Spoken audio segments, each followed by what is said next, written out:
Hello, today we're going to talk about progressive disclosure in FormDesigner. Progressive disclosure allows you to set up certain fields so they will only display if earlier portions of the form are answered in a specific manner. Today we will be looking at multiple choice fields with only one answer, multiple choice fields with multiple answers, free text fields, and how to set up compound progressive display logic with invisible sections. So we have a somewhat more fleshed out version of the form that we had set up in our previous video. I'm going to jump over to View and we can look at our form. You'll recognize some of these structures, but a couple things have been added. We're checking which unit is leading this project, and we have a few options there. And we also have a multi-select field, so an individual can list one or more external participating organizations. So first, I'm going to go back into the design mode, and we're going to add a text field at the end, and this text field is really just going to be an example so I can show you what the options are for the various types of forms. So we're going to come here, and I'm just going to add a text input field, and for now we're just going to call this Progressive Display Demo. So we can go down to our progressive disclosure and add an element. And the first thing I'm going to look at, because it's at the top of the list, is duration. Duration is a number field. It was how many months is this project going to last. So when we drop down, we can immediately see we have a setup here where we're basically going to create a sentence that will represent what we're checking for. And if the sentence that we write is true on the form, then our field will display. So I can do is equal to, is not equal to, is greater than, is less than, is greater than or equal to, and is less than or equal to. And so these are the sorts of comparisons you would expect for a number gadget. So we could do, if it's over 3 months, then you need to put in a justification for why your project is lasting so long. If it's less than a month, then give follow-up on exactly how many days it's going to last. Or perhaps you want to just display an error saying, this has to be at least a month long, or you shouldn't be submitting this form. And so that's some of the logic that we could set up here. To demonstrate what this will look like, I'm going to select is equal to, and we'll put 3. And then I can save that. I'm going to go over here to the editable version of the form, and we cannot see our field yet. But if we go up here, and go how long will your project last, and we put in a 3, now our progressive display demo is showing up. If I come up here and I change this to an 8, the field doesn't display anymore. And so that's the basics of how progressive display will work. So now let's go back in and go back to our progressive display demo and look at what options are available for some of the other fields in the system. So we're going to kill that, and I'm going to start fresh. And now let's go ahead and look at primary unit. Primary unit is a drop-down field. Drop-down fields and radio button fields work exactly the same way because they accept the exact same data. They have multiple options. You can only choose one answer. And so the options in progressive display for those two gadget types are exactly the same. So I'm only going to demo with one of them, but any of these options you could use for either gadget type. Because we know I can only choose one answer, I know it will be a fixed, exact answer because I control what the options are. I can choose is or is not. So I can do is chemistry. And then if I select chemistry, my progressive display gadget will display on the form. So we're going to get rid of that. So now let's go down. And in unit details, we have external organizations. Now this is a multi-select gadget, and so we can't do the simple is or is not, because then what happens if you select multiple options? The full answer to that gadget might not be exactly one answer. And so our options for this gadget are has, it includes that, it is the answer you select, but it might be other answers as well. does not have, so you can have something display, maybe all of the answers on a large checkbox gadget this follow-up answer should display for, but if there's one particular thing chosen, you don't need to ask that follow-up question. Has at least will check to make sure there are at least that many answers. So say in this case, there's a special review that has to happen if there are 3 or more external participating organizations, because that's unusual. So we could choose has at least and then put 3, or has less than. Perhaps you have a multi-select gadget and it's unusual to have less than 2 options. And so if only one option is selected, then you have a follow-up instruction saying normally there would be 2 or more answers here. You need to do some follow-up and add some additional explanation, or it might even be a text box to gather that additional explanation. So I'll put here has Gray Dog Publishing checked, and then it completes the sentence for you as well, because like I said, we're creating a sentence here. So if external organizations has Gray Dog Publishing checked, then display this gadget. And that's how the multi-select works. So next, I want to look at project description.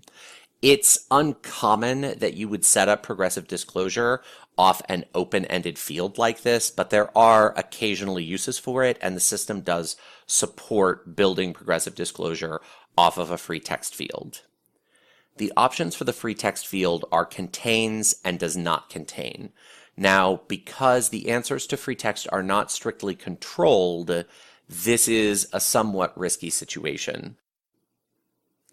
But there are situations where you would use this, such as if, say, you have a sponsor field on a conflict of interest form, and there are often new sponsors, and you don't want to have a strict list, so you use an open text field, but you want to have follow-up if someone enters any of the various abbreviations for the National Institutes of Health. So in that situation, you could go in and put in National Institutes of Health, NIH, and some of the other abbreviations, and check for all of them, and you might have the follow-up question the vast majority of the time. And so occasionally this is useful. When we get into the specific gadgets in the research world, this model is used for some of the gadgets that pull data that's outside of the FormDesigner system, because the FormDesigner system in that case can't necessarily list all of the possible options for you to build progressive disclosure on, so it lets you type in this contains or does not contain method, and then that can match up with the data that's being pulled in from outside of the system.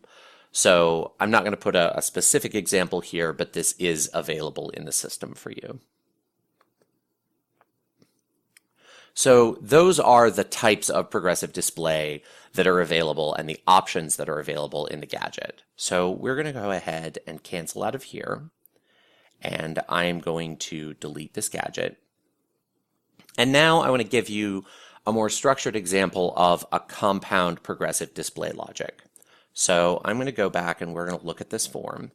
We've gotten a request from a couple of units. So if we look at which unit is on the project, chemistry and biology have asked that if there are any projects where both the unit is identified as funding the project and there's hospitality, that they want their users to give extra justification for using hospitality in the presence of cost share. And so we need to set up a follow-up question. But the follow-up question needs to be for either chemistry or biology, but then it also needs to be for the unit funding your project, and does the project include hospitality expenses? So if we go back into our design, and we're in the unit details, that is a little bit difficult to set up. If we go in and we're going to add our justification field, so we're going to add text area and add unit justification. We don't want that to display in the form. So we'll come down here and we have our field label long. Please justify the use of hospitality on a project with cost sharing. And now we're going to go down and look at our progressive disclosure. And so we come down and we're going to look at primary unit first. Okay, primary unit, is chemistry, and then we need to check for another primary unit.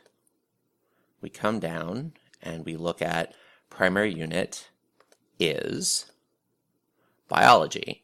So any of those, if it's chemistry or biology, we need to do this follow-up. That's great.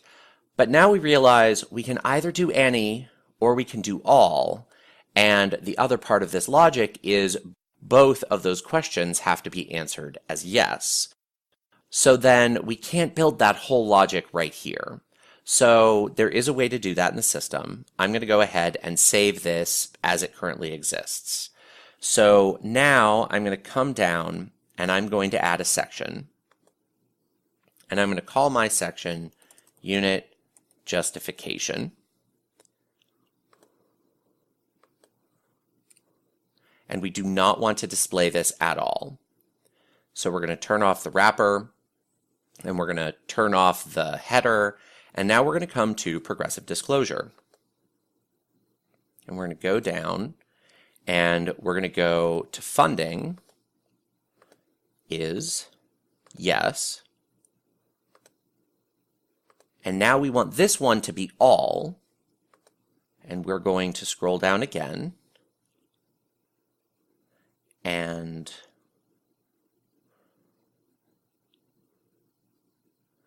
hospitality is yes. And now we're going to hit save. And we are going to drag our unit justification into our section.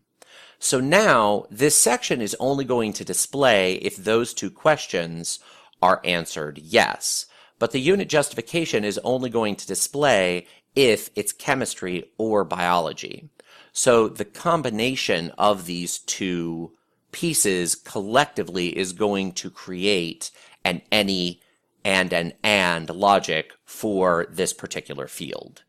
We're going to drag our section up because I created it one level too far down, and we want it to appear right before external organizations. And now I'm going to jump over here, and we're going to test our logic. So if we come down, which unit is leading the project? Chemistry is leading the project. And you can see, please justify the use of hospitality on a project with cost sharing, because we've already answered these two questions yes. If I answer either of these as no, it does not display. But then if we have both of these as yes, and we come down and choose psychology, it also disappears. So that's how you can set up compound logic with both an and an or component. I hope that's been useful. I hope that makes sense, and that you're able to use this when you're building out your forms. Thank you very much. And in our next video, we'll be looking at some of the gadgets that are unique to the research applications.